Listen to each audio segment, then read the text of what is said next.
I am Marwan Cameron, and this is The Conduit.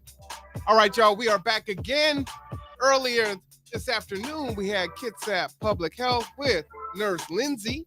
Well, you know what we do Monday at 3 p.m. As always, KCR, Matt Garrett, and Jill Stanton from BHA. But Jill won't be with us today because they are working on a grant. So we hope that they do well with that because that means money into the county and more folks being helped. So let's go ahead and bring Matt on. How you doing there, sir? How you doing today? I'm good. Thanks for having me, Marwan. And I'll just publicly say Marwan is late because of me. I apologize. You are on time, ready to go. It is my fault. So I am sorry, Marwan, for making your podcast a little bit later. Thank you for your patience. No worries. You know, it's a Monday, and last Monday I was having a Monday, but this Monday I'm having my Monday. So it's Monday, so it's all good. I'm feeling good. I'm not even hurting today. So I'm like, oh hey, go ahead.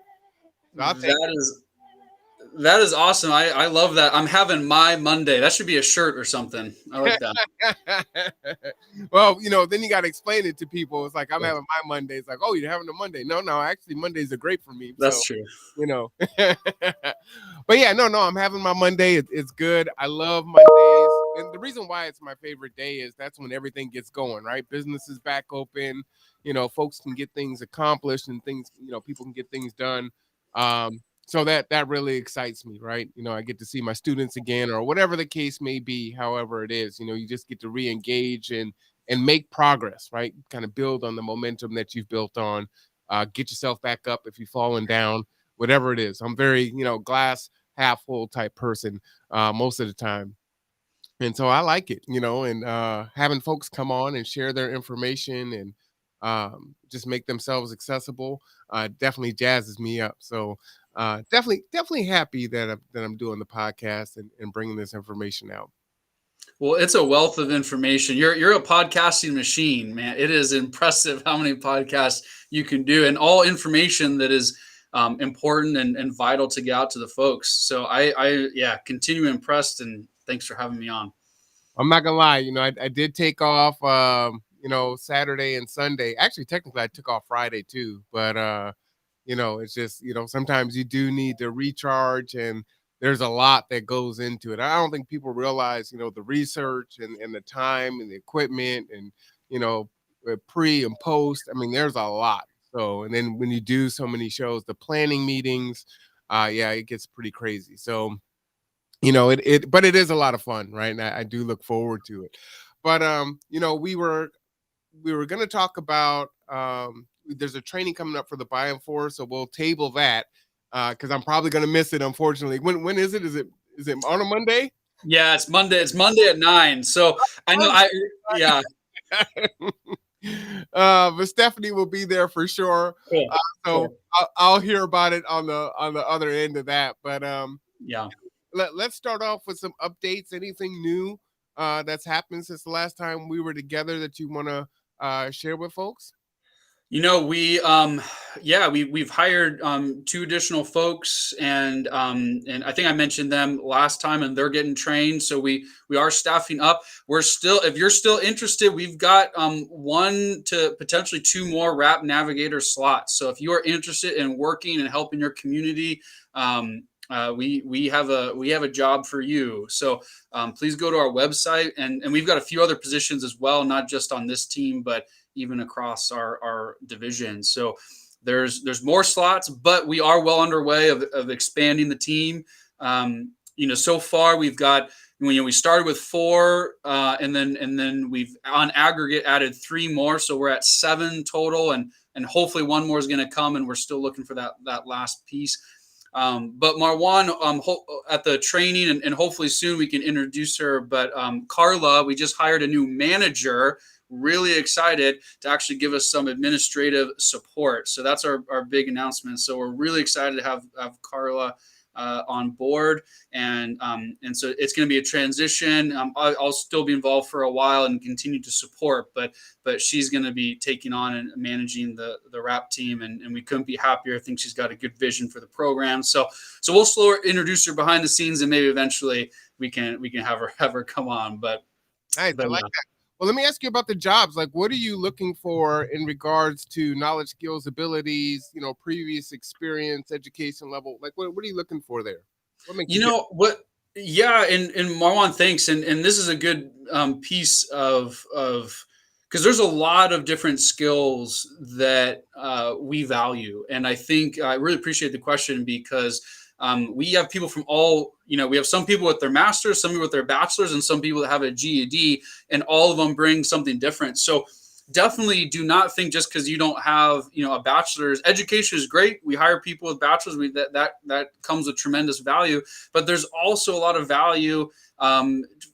People get educated in all types of ways, right? And people have all types of experience that they bring, and we really try to look at cultural humility. We try to look at not, in addition to their skills and educational background.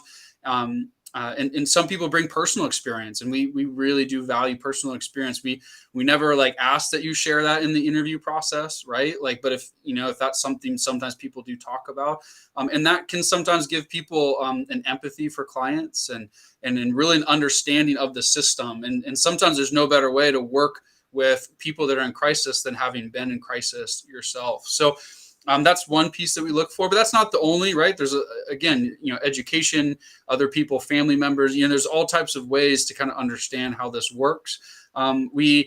So I would say, yeah, personal experience is one that is again, we don't ask, some people, if you don't feel comfortable sharing, you do not have to, but that is something that I think can make someone a good fit on the team, because you're working with people, right? You can relate to them.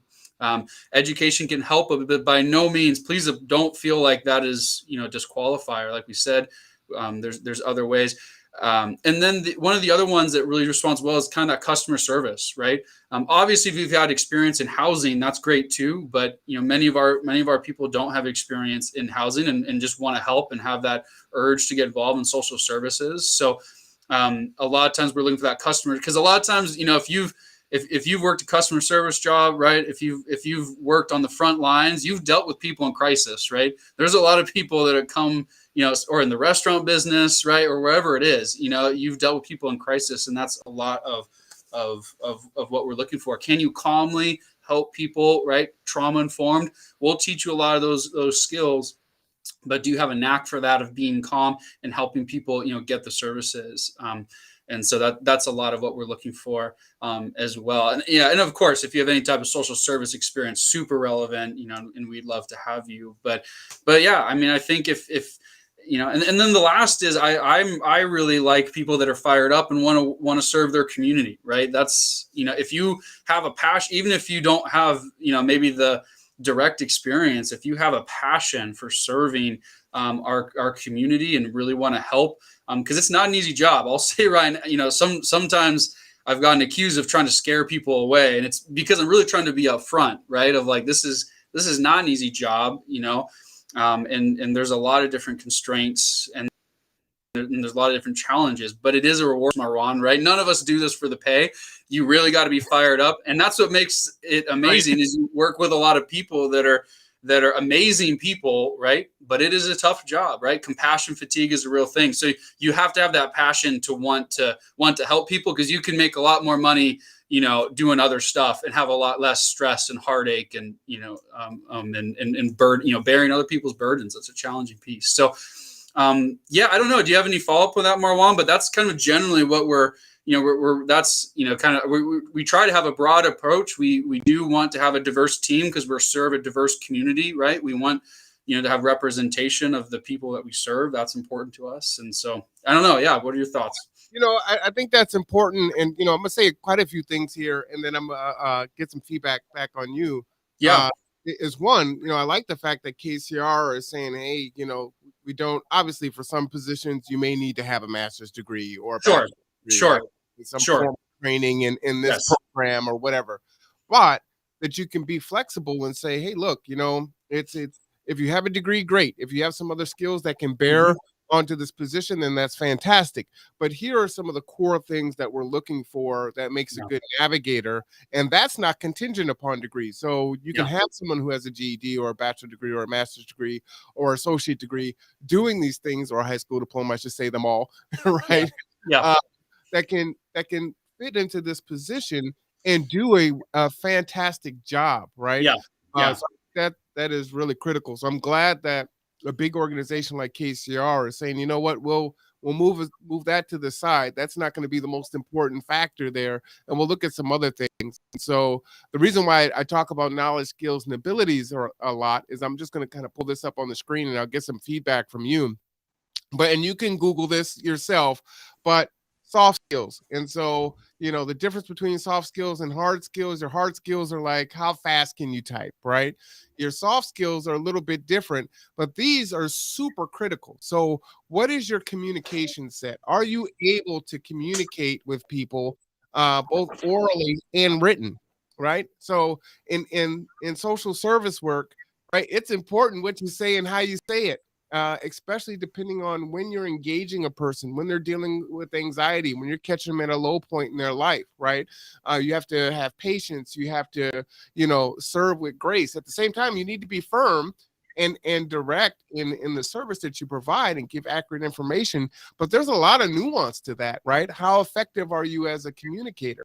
Are you organized? There's a lot that goes into. You hear us come on here every week, and we see how these programs change, and the rules change, and the laws change, and well, now you got to do it this way. Well, we're tweaking it this way, and how do you fill out this paperwork? Well, this organization wants it this way, and that one wants it that way.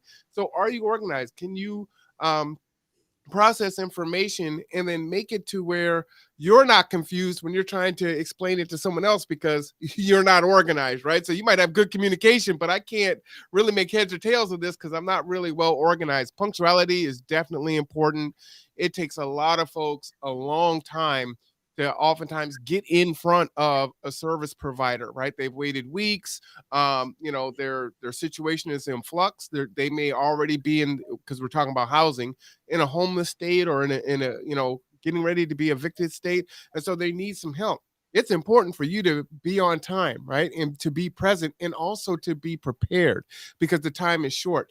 And I feel that a lot when I go to the doctor, man. I'll go to the doctor and it's like I could have sometimes the first appointment of the day, but usually you don't, right? And you come in, the doctor's late, and then the doctor only spends like 15 minutes with you, and they're like, oh, I got to get to the next one. And it's like, well, wait a minute. You're going to charge me $75 for, a no-show, right? Or if I'm 7 minutes late, you're going to cancel the appointment, but now you're rushing me. So it's important to be punctual. Um, Yeah. you need to be able to critically think, right? What are some unique ways that we might be able to solve that client's problem, that issue? Hey, you know what? We've got that housing voucher, but I don't have any way to move this. Well, do you have any friends? Is there someone else that we could call for a way that we can get a truck? And whatever that problem solving is, I should really kind of put that together: critical thinking and problem solving, right? What are those social skills? That kind of goes along with the communication, right? Are you able to read the room? Do you have situational awareness? Are you a people person? Can you work with folks? Do you take it personally? Someone is upset and they're frustrated Yeah. and losing their home. They need to pay their rent. Their lights are getting shut off, whatever the case may be, and they're angry and they're just venting out. But it's not towards you, really, right? It's just they're mad at the situation, and you're the face right there. And it's not that you have to accept disrespect, but it's the grace. Guess I should stop there because I've gone over six. So what do you think about those first six there? Oh, Marwan, I think you just nailed our perfect candidate, right? And this is you nailed it. You just did. And that is, I could go through, yeah, piece by piece, but I won't because I think you said it more eloquently than I could. But and all of that, I appreciate, one, you caveated that we're talking about the RAP navigator. So we're talking about this position. There are some positions, right, that you do need some advanced degrees. But for this position in particular, you can have those skills and not have any formal, post-secondary education, right? And you can get those skills a lot of different ways. And in some ways, you're actually more suited, right, than maybe someone that has all the degrees in the world, because they might not have those skills, right? Sometimes education doesn't give you all of those soft skills. And that is really what's important. And because a lot of those skills are transferable into trauma-informed care, which is what we really try. That's the big buzzword around here, but that's what we really try to practice, right? Is we're dealing with people that are experiencing trauma, that have experienced trauma in their past, and working with those folks is a challenge. But you're right. When I was getting my teaching certificate, one of my favorite professors, he said that punctuality in school, right? Kids grown, right? That there's the bells, right? Because I taught high school, for a while, right? So there's the bells, they come, you make the joke that they're kind of like rats, right? They're running around at the ding. But the sense is, the importance of that is, for a lot of folks that have for a lot of students that might have a chaotic home life, that regularity is a safe space, right? And the same thing for us, of like, you're right, being punctual, meeting the clients on time, right? Being ready to go, being understanding, not taking it personal. We want to be a safe space for clients that are in crisis, right? That is our goal, is meeting people to be that safe space, to be as trauma informed as possible. Are we perfect? No. Are we going to solve everything? No, but we can do our little piece, right, to help alleviate some stress, help folks understand the process, what they qualified for, what we can help with, what we can't, right? Lay it out and help get them through the process. And that's why we do have navigators, instead of just having, people apply, completely digitally, right? Is that I think, and our team believes that there's a value of actually having a person walk you through the process, right? I know, like, if you're complaining about Amazon, or you're complaining about some of the big social media, right? You can never really get a person on the phone, right? Maybe a chat now, but it's incredibly frustrating if you have a complex issue and you have no one. That's why we have navigators to do that. So no, I think that's wonderful, Marwan. That summary was much better than I probably could say of what we want. Is those soft skills are very, very important. So I love it. Yeah, 100%. Now I'll go over the last few. Yeah, please do. Just kind of having the flexibility. Sometimes we could be so rigid. It's like, okay, this is what we're gonna do. This is how we're gonna do it. This is how long we're gonna take. But we can be fluid, right? And good stuff comes out of it. And again, the great thing about knowledge, skills, and abilities is you really don't have to think hard. Most of these are transferable skills. There is definitely ways that you can, use these skills in other arenas in your life, right? And oftentimes we are applying for something, or we feel like we're not a good fit for something. But then if we start looking and analyzing what we do in our personal life, or what we've done on other jobs, it's like, oh, you know what? Or volunteering at a church, it's like, oh, you know what? I actually do have these knowledge, skills, and abilities. And now I just need to frame it around the job that I would be doing for that employer, or whatever the case may be. And so hopefully that'll help you think about that. I apologize for that. My No phone worries. reconnect to my to my system. That's the one thing about a Mac. It's like everything talks automatically. Yeah. So crazy. So, number 8 here is interpersonal communication. And I talked about this a little bit, but what's big here, what I'll just add is, it's not only important for you to be able to, speak effectively with the client that you're serving, but you also have coworkers that you need to be able to effectively communicate with, right? So that's important. And you have maybe subordinates or bosses that you also need to know how to communicate with effectively to get the job done. So you think about that interpersonal communication. It's not just, hey, you know what, you're a rock star in regards to working with folks, but you know what, no one in the office can bear to be around you, and they run when they see you coming. So that's important too. And so in business, one of the things that I would teach is, and you get a lot of folks, I would teach entrepreneurship, right? And it's like, well, I want to be my own boss. Well, you're never your own boss. If you're gonna have your own business, then all your customers are your bosses. So you need to look at it that way. But your vendors are your bosses too. So, your coworkers are people that you have to know how to get along with and be able to communicate with. So that's really important. You definitely need to be adaptable. And this one, I can't stress this one enough. It is ever changing and it can change Mhm. on the fly. And everyone's situation is gonna be modified. They're everyone's like a snowflake, right? They're all unique, and so there's some similarities, but this person is on a mobile home property or manufactured home property. This person is in a trailer. This person's in it's gonna be different, but they're all facing the general issue that you're trying to serve and solve. So that's a really big one. Have a friendly personality. I mean, I think that's really important.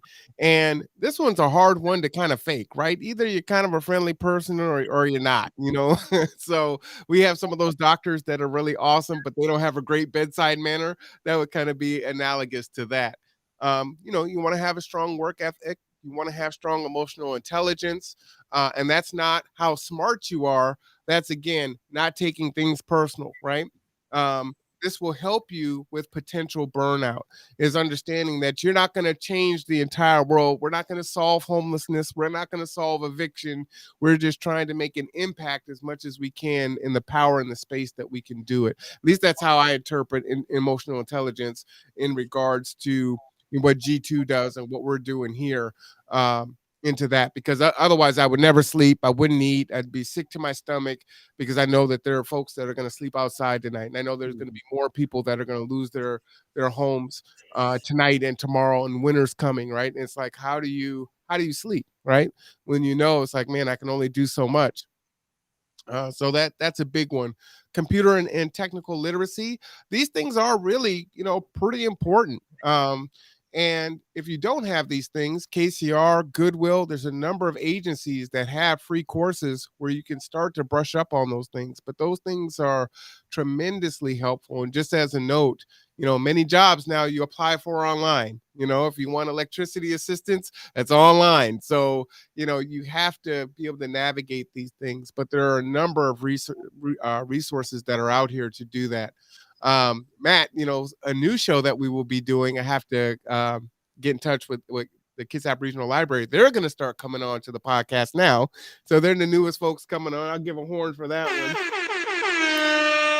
And they're going to be talking about how to kind of get through information, when you're on the website. And so, we our connection was based on vaccine information and COVID, and all right, there's all this competing information. What's real data? What's not? How do you get out of the echo chamber? But all these things are really important. It doesn't just have to be for the vaccine. It could be researching whatever. Maybe you're looking for a grant or a scholarship, or you're looking for some type of a resource for housing or whatever the case may be. Everyone hasn't heard of KCR, right? If you've been blessed and privileged to go to work every day and pay all your bills, and you weren't facing any home housing insecurity, and then that thing happens to you, and now it's like, oh man, I'm stuck, I need help, right? Red Cross, my house burned down, whatever the case may be. Where do you go to get those resources? I've never needed them before. I need them now. How do I do that? Right? Or a family member went through that, and now I need to try to help them because they're beside themselves and they don't have a place to stay right now, and I'm trying to take that load off them. I have no idea where to look.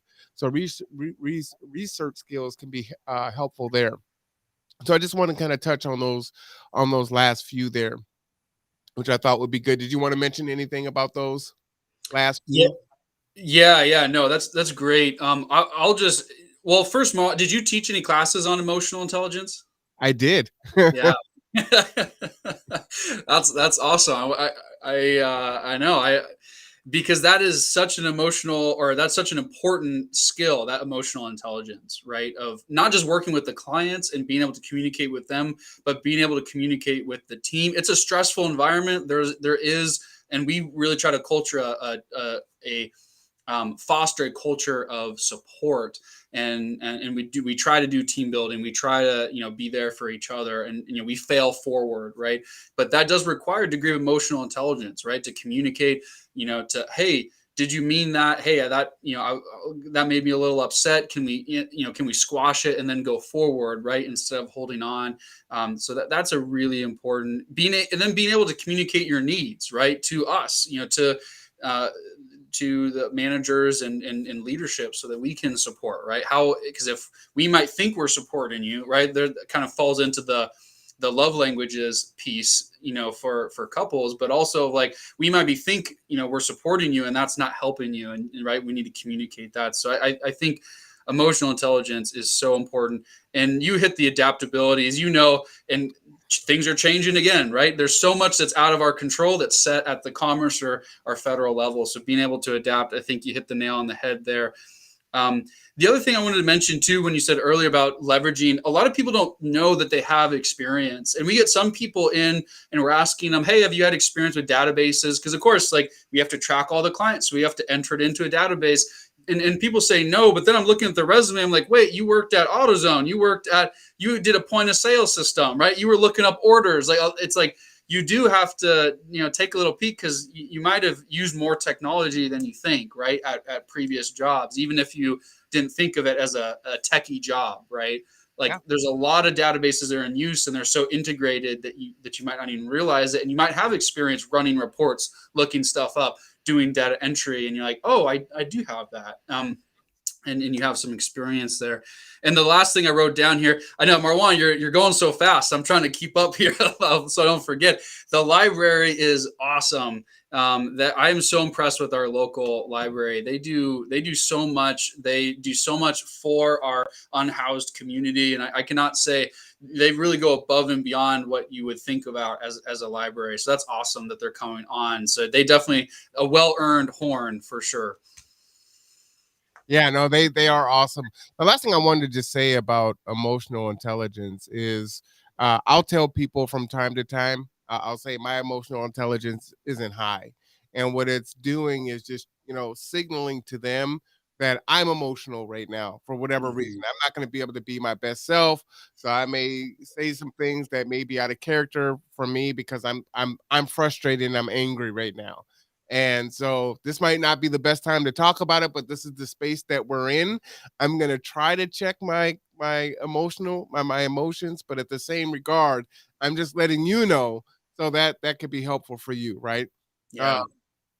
and I found that that is something that has been effective as I work, because we all work in a lot of different circles, right? And so some of my circles are internal, right? Some of my internal circles have conflict from time to time, and it's like, Mhm. look, you know what? My EQ is down right now. I need you to know that I'm angry or I'm frustrated. Maybe it has something to do with you. Maybe it's the situation. Maybe it's both, or maybe it's something somewhere else. Or Yeah. you know what? It could be a Monday and it's all of the above, right? Yeah. But Yeah. if I let you know that, and you can give me the grace and the who I am, then you can say, okay, I get it. We'll try to have this conversation. If we can't reschedule it or do it another time, it may be something that we have to walk through, but we're going to try to walk through it and just be a little bit more cognizant as we do it so that it doesn't shut down and we can actually derive a solution and then move forward. So um, that's something that I have found has been more of a benefit. I think you were talking about the love languages, right? And Yeah. Yeah. telling people, how can you help me, right? Well, if Yeah. they don't know my EQ is down and then I'm lashing out or I'm more gruff or short, but they don't know it, right? They're just like, Yeah. wow, this guy's pissed at me and this is the Yeah. issue. Yeah. I was like, hey, well, especially if they don't know you, right? I Yeah. mean, God forbid that's the scenario. But if they do know you and they've worked with you, but they Mhm. haven't seen you when you're not at your best, like, like, man, I'm in a lot of pain today. And so I'm trying to smile through it, but you know, Yeah. it's coming out in some different ways. It's leaking out. So, that's just a big thing about emotional intelligence. And what do you do when your EQ is low, right? I Yeah. think Yeah. something that you can think about also. And many job applicants will say, "All right, well, how have you dealt with this scenario? You've had this issue, and how did you overcome Mhm. it?" And da da da da. Well, Mhm. they want to hear how you processed through that and what you did and how Mhm. you got to the other side. So it's just something to think about, right? And again, those things are transferable. So when you're kind of stuck on something, you can say, well, you know what? I did a job interview with KCR, a couple weeks ago, and that was that was an applicant question. What would I do in this scenario? Mhm. Well, oh yeah, I gave him that story because I did this, this, and that, and it ended up working out well. So can I actually use some elements there in this problem that I'm dealing with now? So just some FYI, a lot of times when we're going through a crisis, all of a sudden all we can see is this, right? We can't Yeah. see, the things, our peripheral that we normally have. Yeah, so important, especially with teams, right? And I'm sure, I'm sure you do this with your gather together, grow together team, right? Of try to, you know, one of the meditation techniques I've heard, step outside yourself and observe yourself like a scientist, right? It's like, oh, isn't that interesting that I'm so grumpy and mad right now, right? And then you can actually, oh yeah, I am that way, right? And then you can communicate to others to help, lessen, because then other people might misinterpret, right, or not understand, so I agree with that 100%. I know, Marwan, you should do some emotional intelligence training for the community, for us. But you know what's so funny is right before, so I was working for the Navy in January, Mm-hmm. so I left in the middle of January, and I was just getting ready to start doing some online videos on EQ. So Mm-hmm. that's so funny. You know what? That's a good idea. At least if nothing else, put it on YouTube so people can access it whenever they want it. Uh, Yeah. Although those are some fun conversations, but I always like having the interaction. So, Yeah. I thrive off of, a classroom Yeah. full of students and getting that Yeah. feedback and whatnot. So, the interviews are my favorite things to do when I'm on the podcast, unless I'm really going off on something. You and I are teachers at heart too. I love the classroom dynamic, right? There's just an energy of people, of students or staff, whoever it is, right, of learning. So I second that. As much as the Zoom is convenient and it's solved all types of problems, I will. There's a magic of the in-person collaboration of the learning. The dance of exchange of ideas actually in person that I don't think you can fully replicate. You can come close, but not, you can't fully replicate. I don't know. Do you feel that way? I feel like you always lose a little something on digital, right? Yeah, I do. When I was at OC, we were doing some distance courses because they have a Shelton campus and a Postville campus. And so, Mm-hmm. I have students in front of me in Bremerton, but they're in a satellite in the other two places. Mm-hmm. I was one of the very few faculty that would drive to every location every week and teach from that location and broadcast the other way because I felt like it was so important for me to be present in the class, giving Mm-hmm. that lecture, being accessible in that way. And so, there was no compensation for that, but I was a student, so I know how I felt, Mm-hmm. and technology goes down and, Yeah. it's like, no, I'm going to make myself accessible to you. But you Mm-hmm. also get energy off of the class, right? Mm-hmm. You get Oh that yeah. when people are engaged or you see the learning taking place. Mm-hmm. It's like, oh yeah, man, this is what I'm here for. Rob says always teaching. Yes, I am. It is a it's a problem. Sometimes I'm like, oh man, can you turn it off? I do get a kick with that sometimes. Like, we're good. We don't need it right now. So it is what it is. What can I do? Um, but I did want to kind of pull up the Yep. 5 principles of trauma informed care. Um, Mm-hmm. the 5 guiding principles: safety, choice, collaboration, trustworthiness, and empowerment. Ensuring that the physical and the emotional safety of the individual is addressed is the first important. Let's see, let me read the rest here. Oh boy.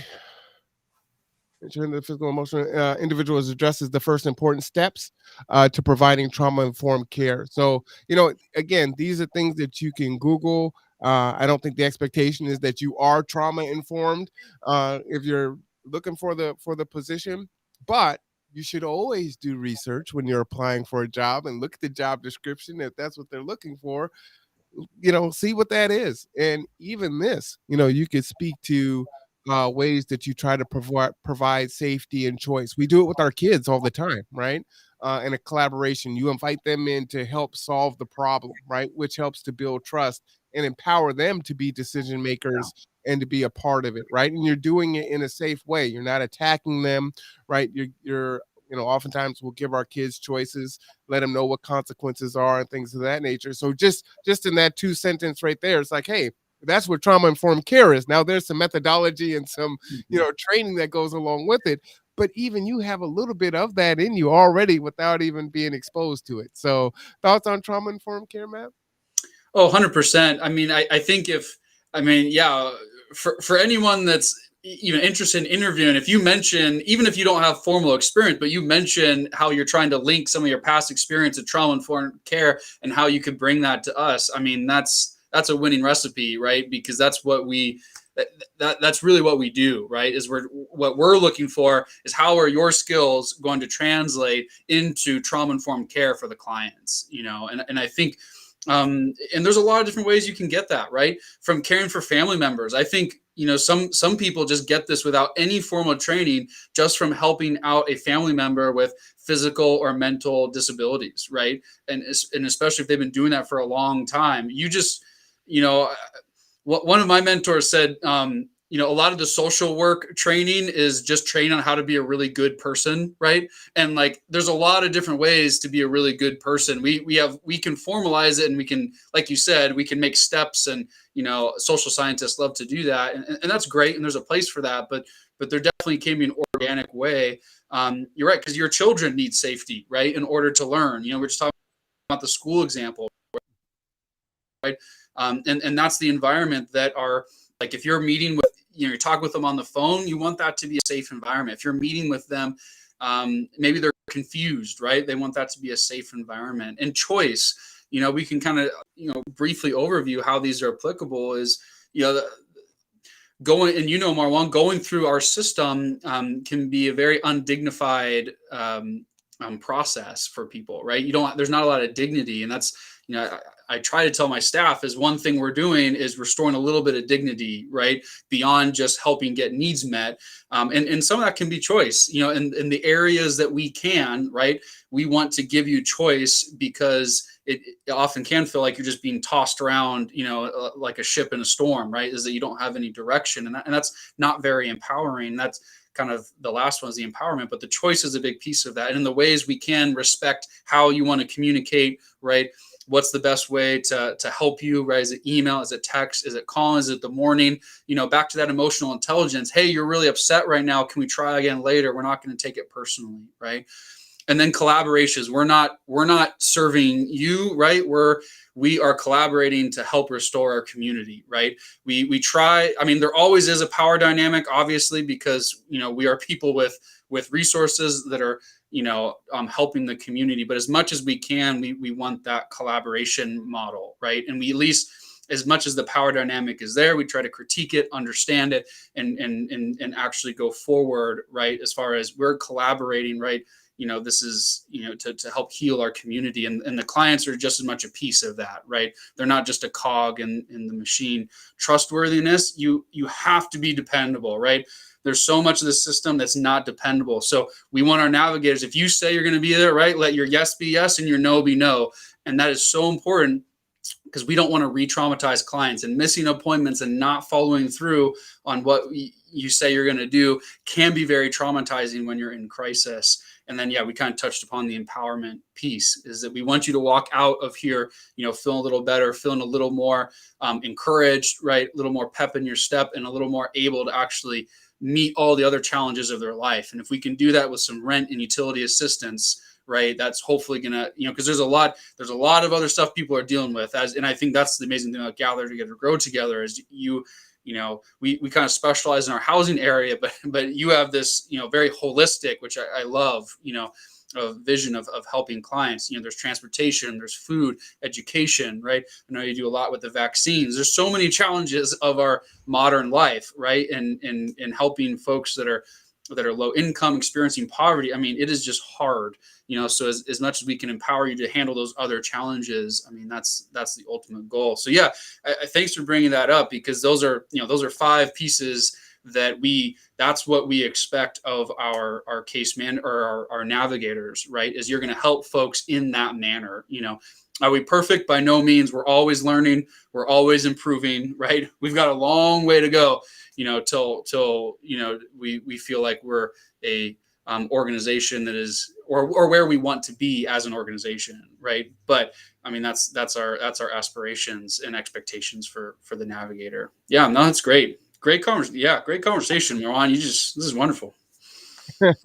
Well, I appreciate it. Well, the only way to have a good conversation, it takes more than one person. So that's the only way it makes it good. So tell me this. What else would I need to do to get the job? Because it seems like today we're telling folks, hey man, this is how you get the job. You want to be a navigator? Here you go. Here's all the keys right here. I mean, I think if you listen to this, you have, and you bring this up in the interview of how your skills, I mean, you're looking pretty good, right? Practically, yeah, you can go to our website and apply, right? And there is a background check. There is, we will check references, right? So there's a minimal background check. But for the most part, it's, yeah, send in your resume. I mean, I think right now, for the most part, there's very few even resume. We're trying to interview, like we're not shooting people down just because we have so many positions we're hiring. So and write a cover. A lot of people, especially if you're a little short on the experience, write a cover letter, right? And tell us. I mean, tell us why you think you would meet this, the expectations, and how you would be trauma informed, and how you feel like your experience can work. I mean, that the cover letter goes a long ways, and most applications don't attach one, right? But that's really an opportunity, when we're kind of deciding even who to interview and who not, right? Of like, that's a big, kind of check in your corner of like, yeah, this is how, right? You get to set the narrative right away. Let me type that in the chat. Write a cover letter. That's a big deal. And if you haven't wrote a cover letter, if you haven't written a cover letter, you do need to tailor it for each position that you're applying for. There's no cookie cutter cover letter. So FYI on that. Your cover letter is going to be different than your resume. It's not going to be just a restatement of what's on your resume, but this is where you get to elocute, wax poetic about what you're going to bring, why you're an asset to KCR, whatever position that you're applying for. And so you get to talk about your emotional intelligence and how you're a problem solver, and how you've, helped this person. You could talk about that thing that you did, right? That aha moment, or that, that big powerful story that you're going to share in the interview. You can give them a little snippet of that, and then they are likely to want to hear more. So that's really big. I did pull up KCR here, at the website. Now, where would they go? Okay, so if you hit the 3 lines, and then if you should scroll down to career opportunities, get involved, career opportunities. Oh, I just saw AmeriCorps up there, and I just read that it went away. So that's very sad. Yeah, it is. It is a bummer for sure. Yeah, and so we've got a little bit about our benefits, and then if you continue to scroll down, then there's all the current openings. So the ones in our department are the client engagement specialist. We have the outreach coordinator, and then There are a lot of jobs on here. Goodness. oh yeah, and then there's what I'm talking about right now, the rent assistance program navigator. So that's directly working with the distribution of funds from the TRAP program. Work with the Keep It outreach organizations, and you'll work for Carla, our new manager, which we're really excited about. All right. Well, while we're here, and again, we did this earlier with Kitsap Public Health. I think it's a great idea to navigate. Oftentimes, we'll tell folks, "Hey, go here." Yeah. And, it's like, well, I typed in the URL, but I didn't Yeah. really see what it's supposed to look like, and where do I click through? Right, and there, Yeah. time on there. Sure. This is a non-exempt full-time position, pays $17.90 an hour. The summary is our rental assistance program navigator partner with social service organizations to provide eviction prevention and rent assistance services to low-income individuals in Kitsap County. The navigator will work with clients to help them fill out applications, collect documents, and guide them through KCR rent assistance programs.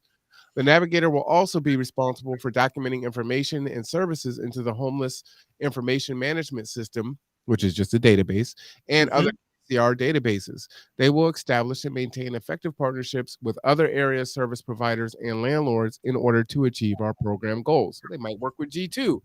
Must That's provide right. COVID vaccination. And as Matt was saying, high school diploma or GED plus 3 years of experience, or an associate degree and 1 year experience, which I know a lot of my OC alumni will have that AA degree. Preferred experience, proficient with Microsoft Office and database systems, Microsoft Office, Word, Excel, right? And again, if you don't have that, maybe you're a Google Docs person or a Google Sheets person, be able to speak to, hey, well, no, I didn't use Word, but I used this, right? Mm-hmm.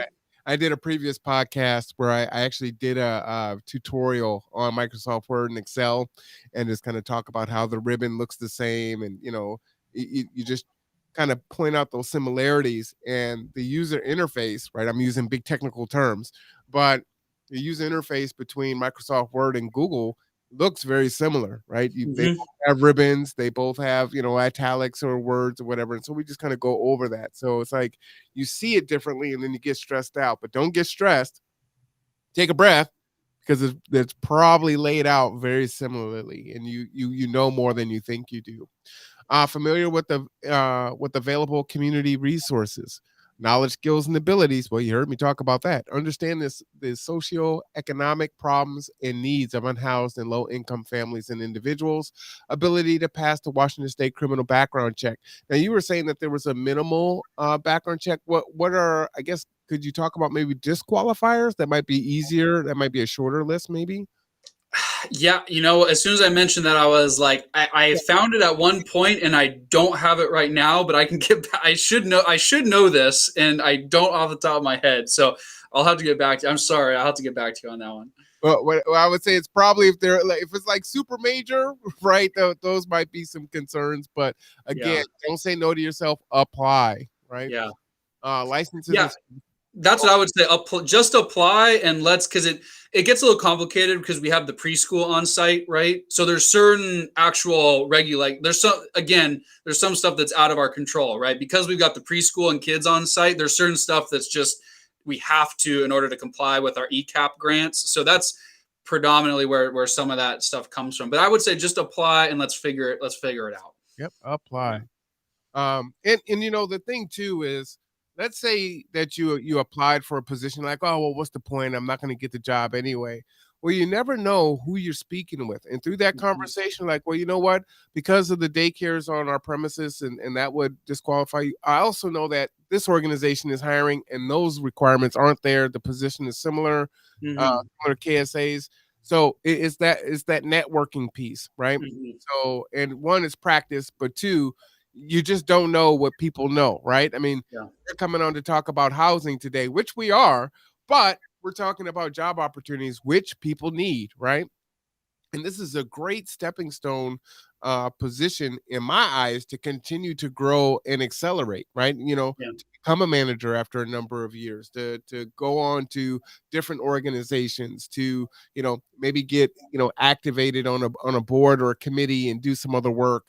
I just see all the opportunity in it. So absolutely. Essential duties and responsibilities. I won't read all these. These are here for you. Mhm.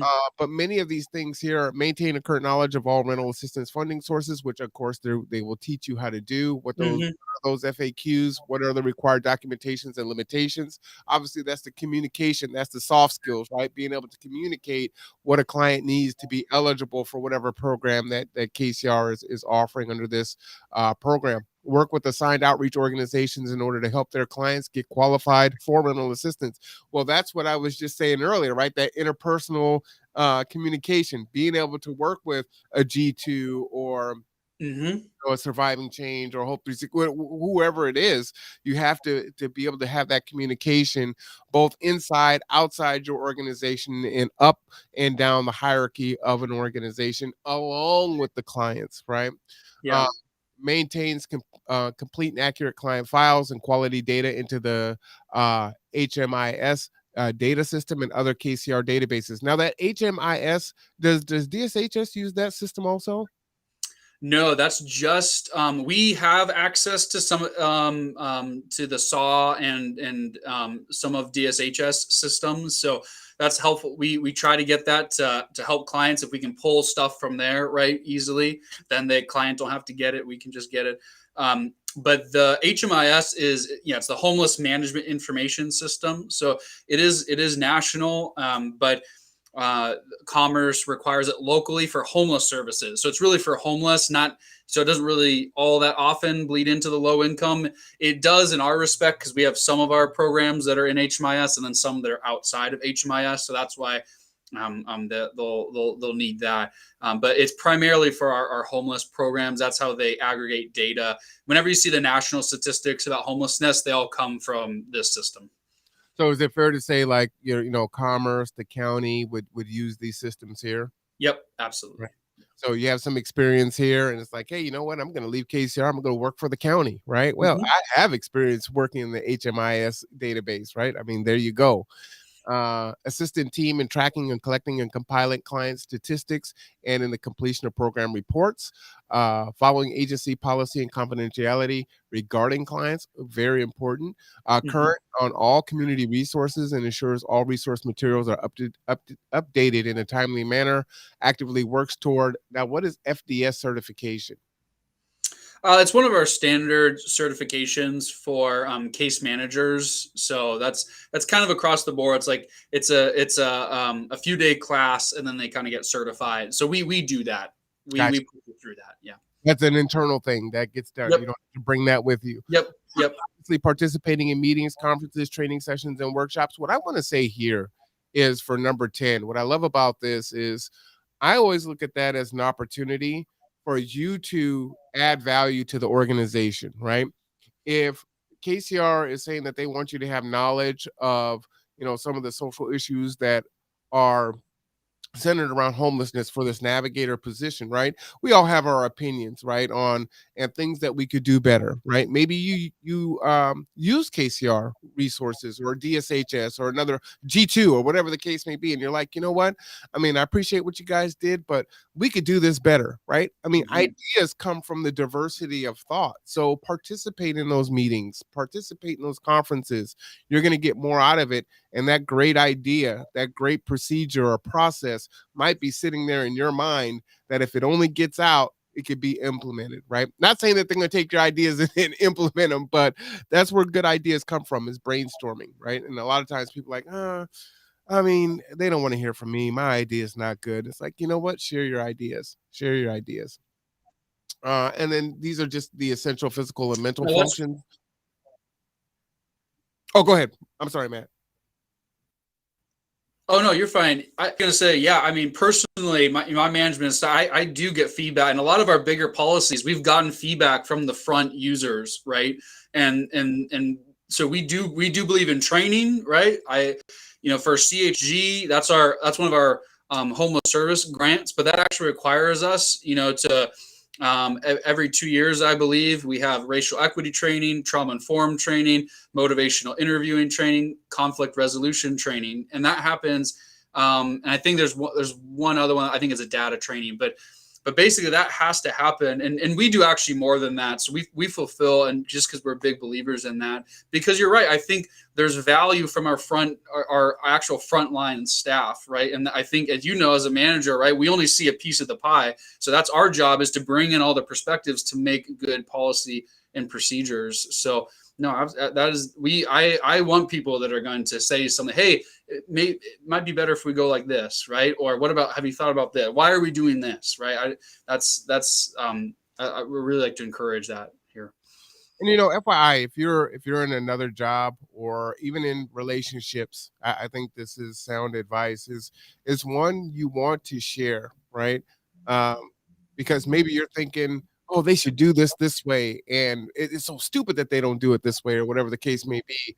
But you don't ever share that information out, and once you do, maybe the answer is, well, we can't because of Mm-hmm. this policy or this procedure or whatnot, and you're feeling disenfranchised because it's not being done in a certain way, but you've never shared that. So that's the love language that Matt was talking about. That's that effective communication that we were speaking about as a soft skill. So, asking questions, saying, hey, well, could we do it this way? Why can't we do it this way? There may be an actual practical answer to that. And it's like, okay, I understand. I wish it wasn't that way. I wish we weren't hamstrung by Mm-hmm. whatever the federal guidelines from HUD say, or whatever the case may be, but we're going to do the best that we can in the lane that we are able to travel in. And so I see that a lot with folks that have been with an organization for a while, and they're just like, oh, they should do this or they should do that. But they don't understand how things are working. That happened at OC, actually. They were building that new state of the art auditorium, right, which was Mhm. several millions of dollars. And several of my business students, I mean, it was a great teachable moment. We're like, well, they have $7 million for this. Then how come they can't do these things over here and give students more money to go to school and this and that? And it's like, well, Mhm.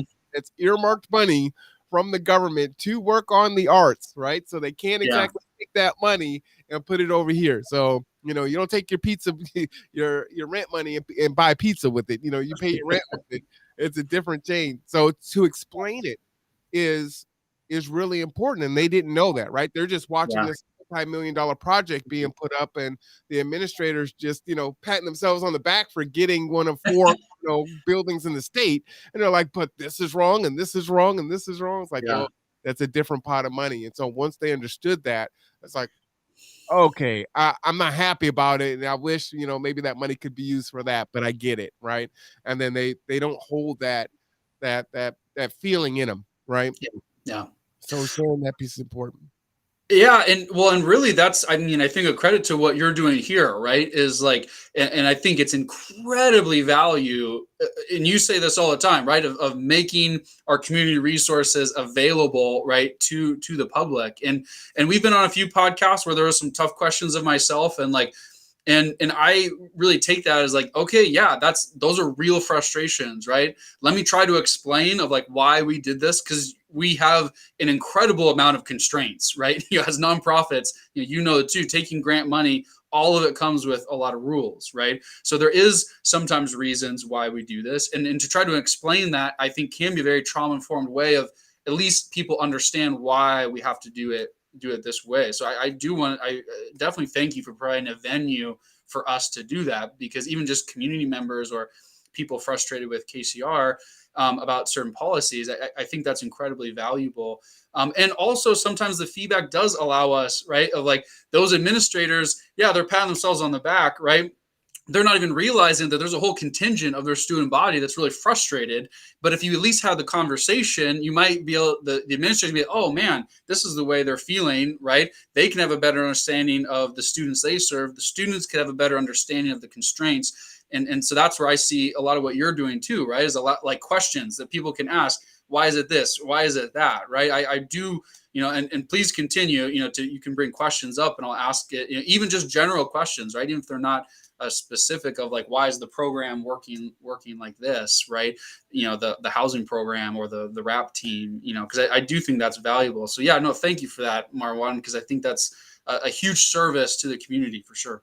Yeah, absolutely. I mean, you can't solve an issue unless you understand the issue, right? Mm-hmm. So if you say, "Hey, this is bad," okay, so is it bad because of policy, of rule, and where did it come from? Did it Yeah. originate from the federal government, from Commerce, from the Yeah. county, or Yeah. from KCR? Right now, if it originated from KCR, well, why are you doing it this way? Now that Mm-hmm. could be the second question. And could it be done a different way? Could you tweak it? This is Mm-hmm. isn't working for yada yada yada. What can Mm-hmm. you do to change that if it can be changed? Well, that KCR would have the power to do, or Matt could Mm-hmm. take it to higher ups and say, "Hey, this is an Yeah. issue. We've got this feedback. What can we do here? Can we change it?" If it's a Yeah. commerce thing, then it rolls uphill, and you say, "Hey, Mm-hmm. hey, commerce, this is a policy that is harming, X, Y, and Z. What can we do about that?" And so forth and so forth. And then Yeah. as long as everyone is being um fair and trying to do the best job they can do. Okay, if it's not working Mm-hmm. right and it's in our power to change it or tweak it, then we can do that. Let's Yeah. talk about how we can do that. If it's not, then we share that information out, and it's like, okay, within these parameters, what can we do so we can color within the lines, but then still, give our clients the trauma informed care and get Mm-hmm. resources as quickly as possible, whatever the case may be, right? So Yeah. I think Yeah. those are the things, and I mean, we won't talk about it online, but I mean, there's lots of stuff that's happening in front and behind the scenes, and so Mm-hmm. there's it's contentious and it smiles simultaneously, and that's hard for people to understand how you can Yeah. have both. But that's emotional intelligence, right? Yeah. That's nothing to do with your smarts, right? This has everything to do with I would say, perspective, and Yeah. Yeah. also trying to get to the other side, right? Yeah. At the end of whatever the issue is, how are you going to be able to coexist and then still do your missions? Whatever your mission is, your family mission, your personal mission and Yeah. goals, right? Yeah. Your organization's mission. So those are the things that you have to think about, because ultimately, you know, if you gotta play the game, you gotta figure out how to play the game in a way that you can actually play it and be relatively, happy with playing the game. So it's tough. It takes a lot of work, but I think we're up for it. I think so. Yeah, and again, just I want to thank you for your leadership on this. And that's a good point. You brought up a few different points there that I really want to concur with. Of like, depending on the issue, right? The public forum might not be the most appropriate, right? Especially if we're dealing with sensitive personal information, right? We obviously, that gets dealt with behind closed doors out of respect for people's privacy. So there is some stuff that, is going to be more appropriate, to handle behind the scenes, either, with individually with us or with partner organizations. But I think the general questions, that's what I, want to really open up, of just what you said, of like your business students question. It's not necessarily a personal question. It's why are they doing this with this money instead of that? That's what I definitely want to open up, because those are kind of hypothetical, big, system questions that I think people have, reasonable reasonable frustrations, right? And that's what I definitely want to invite, that I would be more than willing to answer, as best I can, on this format, because I do think there's tremendous value in at least understanding a little bit, where we're going, why we've made this decision, or if this decision is out of our hands and what we're doing with it. So yeah, thank you for that clarification. Yeah, absolutely. And I think that it also helps because I put the trauma informed care principles back up, and what we're speaking about is trustworthiness, right? Yeah. And saying, okay, if there's an issue, then people who don't trust, right? So Yep. that's one way to do that, is saying, hey, you know what? We can have this conversation, we can collaborate together, right? Yeah. And we could talk about what is there, what can be done, why it's done this way. And Hmm. that is very empowering, right? And I'm kind of merging many of them together, but they are Yeah. kind of Venn diagrams where they kind of blend in Hmm. with each other. And so again, this is showing you the applicability of these Yeah. skills Yeah. in other areas, right? Yeah. And so, that's the only way we're only going to get through it together. Yeah. And there's not enough for millions of people in this country, let alone the county and the city and individual zip codes in neighborhoods. But what are we going to do to try to serve our folks as best we can, right? Yeah. Winter's coming. It's cold. It got down to what, 35, 36 last night. It's Yeah. It was cold. it was cold. Yeah. Yeah. And yeah, and Kitsap Strong's done such good work with this, of helping our community be trauma informed, right? I don't have you taken any of Cody's classes, or done any of are you networked with Kitsap Strong? Oh yeah. So when Okay. we first started, we went through a training in the very Okay. beginning. And FYI, Cody will be on the podcast here. Is it next week? Yep, next week he will be on. Nice. So I'll be advertising that and pushing that information out. So yes, absolutely. Yeah, that's a big deal. We get a lot of benefit from that. I'll tell a quick story about Cody. When I first started G2, I'm a very ambitious person, right? I've Mhm. got these macro ideas, like it's McDonald's, the billions and billions is served. Mhm. Can you smell what the rock is cooking? So, but in the class for Kitsap Strong, the first one that we were in was around resiliency and ACEs and things of Yeah. that. Yeah. He said something that was really profound. He was like, a lot of times organizations will get caught up, especially for grants, right? They want the tick marks. How many people did you serve? Yeah.